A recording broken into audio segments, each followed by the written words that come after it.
បងនិយាយអំពីកីឡាករលូកាសមួយហ្នឹងហើយអ្នកនរអគ្នាដែលខ្ញុំលើកយកអំពីប្រវត្តិកីឡាករលូកាសណាហើយកីឡាករលូកាសហ្នឹងក៏ជាប់តាក់ទងជាមួយនឹងអូឌីស៊ីដែរហើយអ្នកនរគ្នាខមមិនមួយមើលថាកីឡាករលូកាសនិងអូឌីស៊ីហ្នឹងត្រូវជាអីនឹងគ្នាហើយបើខមមិនរួចហើយអ្នកនរគ្នាស្ដាប់វីដេអូឲ្យដល់ចប់ទៅអ្នកនរគ្នាដឹងហើយថាអូឌីស៊ីនិងលូកាសហ្នឹងនឹងត្រូវជាអីនឹងគ្នាតោះកុំឲ្យអ្នកនរគ្នារងចាំទន្ទឹមយូរយើងចូលទៅសាច់រឿងតែម្ដងទៅសាច់រឿងចាប់ដើមឡើងដោយការពី5ឆ្នាំមុន Pastom League ដែលកំពុងស្ថិតនៅចំចំណុចកំពូលនៃប្រជាប្រិយភាពក្រុម Sun Spark ដែលគេទទួលស្គាល់ថាជាក្រុមដែលខ្លាំងជាងគេណាជាតារាឆ្នាំក្រុមនោះគឺជាលូកាសដែលជាអ្នកវាយប្រហារលេខ1នៅក្នុងលេខតែម្ដងនៅពេលដែលបានដើរចូលដល់ទីលានលូកាសក៏បាននិយាយដោយភាពជឿជាក់ថាទីកន្លែងដែលមានអ្នកគាំទ្រនឹងគឺជាឆាករបស់គាត់ហើយគ្រាន់តែឮពាក្យសម្ដីរបស់លូកាសដូច្នេះហើយទស្សនិកជនដែលជាអ្នកគាំទ្រនឹងស្រែកហូកញ្ជ្រៀវពាសពេញទីលានតែម្ដងហើយលូកាសនឹងគាត់គឺជាមនុស្សដែលមានទេពកោសល្យពីកំណើតដូចទៅស៊ីវូដែរនឹងឯងគាត់មានអារម្មណ៍ថាខ្លួនឯងនឹងដូចជាលេចធ្លោជាងគេនិងស្រឡាញ់ការយកចិត្តទុកដាក់ពីអ្នកដទៃខ្លាំងពិតមែនទោះបីជាគាត់អួតខ្លួនឯងក៏ដោយក៏គាត់ទទួលខុសត្រូវគ្រប់យ៉ាងចំពោះតួនាទី Superstar របស់គាត់ចំណែកឯសេរ៉ូនិងសាំងហៃយុនណាគាត់ក៏ជាសេដ្ឋររបស់លូកាផងដែរសេរ៉ូមិនបានស្វែងរកកិត្តិយសសម្រាប់ខ្លួនឯងទេគោលបំណងរបស់គាត់គឺធ្វើឲ្យលូកានឹងក្លាយទៅជា Superstar នឹងឯងហើយក៏សម្រេចក្តីសុបិនរបស់លូកាណាក្នុងការបង្កើត Pastom League ដ៏អស្ចារ្យបំផុតសេរ៉ូបានរៀបចំការលេងទាំងអស់ដើម្បីឲ្យលូកានឹងបង្ហាញពីសមត្ថភាពរបស់ខ្លួនដោយសារការសហការរបស់ពួកគេលូកាបានចាប់ផ្ដើមល្បីល្បាញពីពេញ Pastom League អ្នកគាំទ្រក៏ចាប់ផ្ដើមហៅលូកាថា Superstar នៃ Pastom League តែម្ដងបន្ទាប់ពីក្រុម Sun Spark បានយកឈ្នះការប្រកួតជាច្រើនលូកាសបានក្លាយទៅជាតារាល្បីបំផុតប្រចាំ Pastom League ហើយគូប្រកួតដែលគេត្រូវប៉ះបន្ទាប់នឹងគឺប៉ះជាមួយនឹង Silver Star ដែលអ្នកដឹកនាំក្រុមនឹងគឺ Harry របស់យើងនឹងឯងនេះត្រូវបានចាត់ទុកថា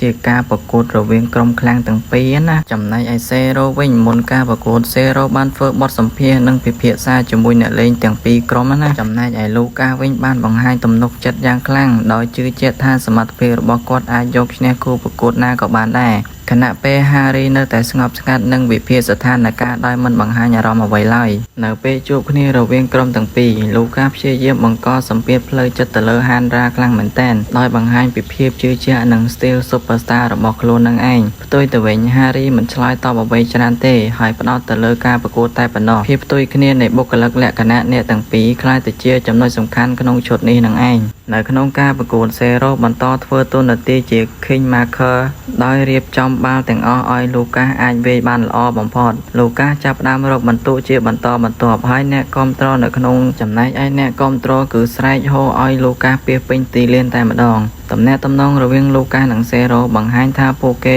ទុកចិត្តគ្នាខ្លាំងមែនទែនប៉ុន្តែទោះបីជាគាត់កំពុងឈ្នះនិងក្លាយទៅជា Superstar ក៏ដោយលូកាសចាប់ដើមសង្កេតឃើញថាសេរ៉ូហាក់ដូចជាលះបង់ដើម្បីខ្លួនឯងច្រើនពេកហើយដើម្បីធ្វើឲ្យគាត់ភ្លឺចែងចាំងនេះជាចំណុចដែលលូកាសចាប់ផ្ដើមគិតថាមានអ្វីមួយកំពុងលាក់បាំងនៅពីក្រោយនៃ Pastom League និងក្តីសុបិនរបស់ Zero នឹងឯងបន្ទាប់ពីការយកឈ្នះការប្រកួតជាច្រើនលូកាសបានក្លាយទៅជាមនុស្សដែលមានមុខមាត់នៅក្នុង Pastom League គ្រប់ការប្រកួតដែលលូកាសបានចូលលេងមានអ្នកគាំទ្រជាច្រើនបានមកទស្សនាហើយចំណែកឯប្រព័ន្ធផ្សព្វផ្សាយវិញក៏ផ្ដោតទៅលើលូកាសជាចម្បងតែម្ដងទោះជាយ៉ាងណាលូកាសចាប់ផ្ដើមមានអារម្មណ៍ថាកិត្តិយសទាំងអស់ដែលគាត់ទទួលបានគឺមិនមែនកើតឡើងដោយសារតែគាត់ម្នាក់ឯងទេព្រោះ Zero ជាអ្នករៀបចំឲ្យគាត់ភ្លឺចែងចាំងគ្រប់ពេលវេលាតែម្ដងថ្ងៃមួយលូកាសបានឃើញ tablet ឬសៀវភៅកំណត់ត្រារបស់ Zero ដោយចៃដន្យនៅលើទំព័រនោះមានពាក្យថា Odyssey ដែលត្រូវបានសរសេរម្ដងហើយម្ដងទៀតជាច្រើនដងដំបូងឡើយលូកាសមិនយល់ពាក្យនេះថាមានន័យដូចម្ដេចទេប៉ុន្តែពេលដែលគាត់គិតទៅដល់ Zero ដែលបានលះបង់នឹងសុបិនដែល Zero ចង់ឃើញ Pastom League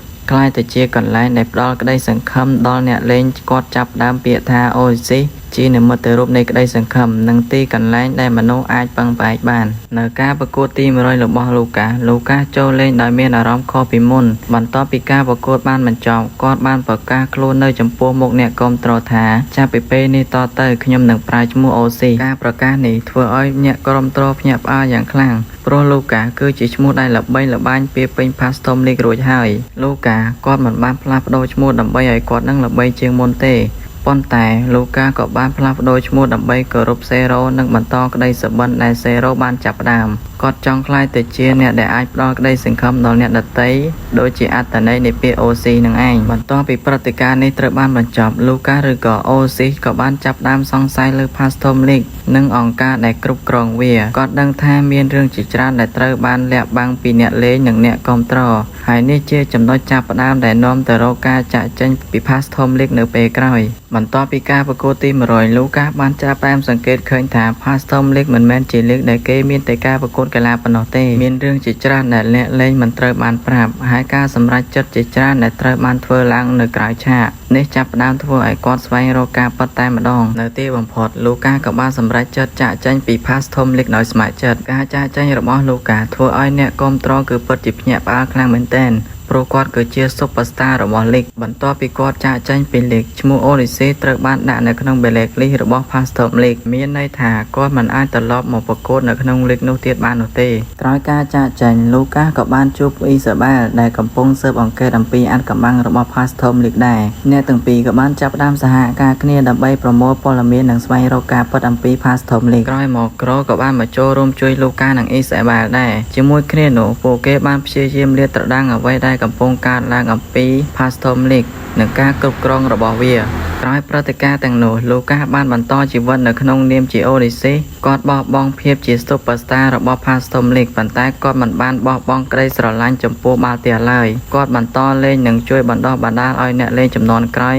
ដោយរក្សាអត្ថន័យនៃឈ្មោះ Odyssey ជានិមិត្តរូបនៃក្តីសង្ឃឹមហ្នឹងហើយអ្នកទាំងអស់គ្នាបន្ទាប់ពីស្ដាប់ចប់ហើយអ្នកអស់គ្នាដឹងនៅថា Odyssey នឹងកើតឡើងមកពីណាបើមិនទាន់ដឹងចាំខ្ញុំប្រាប់តែម្ដងទៅ Odyssey គឺកើតចេញមកពីលូកានឹងឯងលូកានិង Odyssey គឺជាមនុស្សតែម្នាក់ណាគ្រាន់តែជាឈ្មោះពីរឈ្មោះ Odyssey នឹងគឺកើតឡើងដោយ Zero នឹងឯងដោយលូកាគាត់បានរកឃើញនៅ tablet ឬក៏សៀវភៅកំណត់ត្រារបស់ Zero ណាគាត់បានសរសេរឈ្មោះ Odyssey នឹងសរសេរដដែលជាច្រើនដងទើបលូកាគាត់យល់ពីអត្ថន័យនៃពាក្យថា Odyssey គឺមានន័យថាការផ្ដល់ក្តីសង្ឃឹមនិងក្តីសុបិនរបស់ Zero នឹងឯងហើយលូកាក៏បានប្រកាសទៅប្រាប់អ្នកគាំទ្ររបស់គាត់ថាចាប់ពីពេលនេះតទៅគាត់នឹងប្រើឈ្មោះថា Odyssey អញ្ចឹងកីឡាករនៅក្នុងហ្គេម The Spy លូកានិង Zero គាត់តែជាមនុស្សតែម្នាក់ទេគាត់តែជាឈ្មោះពីរហើយម្នាក់ជា rank S បូកម្នាក់ក៏ជា rank S ធម្មតាវីដេអូរបស់ខ្ញុំនៅក្នុងថ្ងៃនេះគឺមានតែប៉ុណ្្នឹងទេអ្នកនរគ្នាកុំភ្លេចជួយចុច like ហើយនិង subscribe channel YouTube របស់ខ្ញុំម្នាក់មួយផងបាយបាយ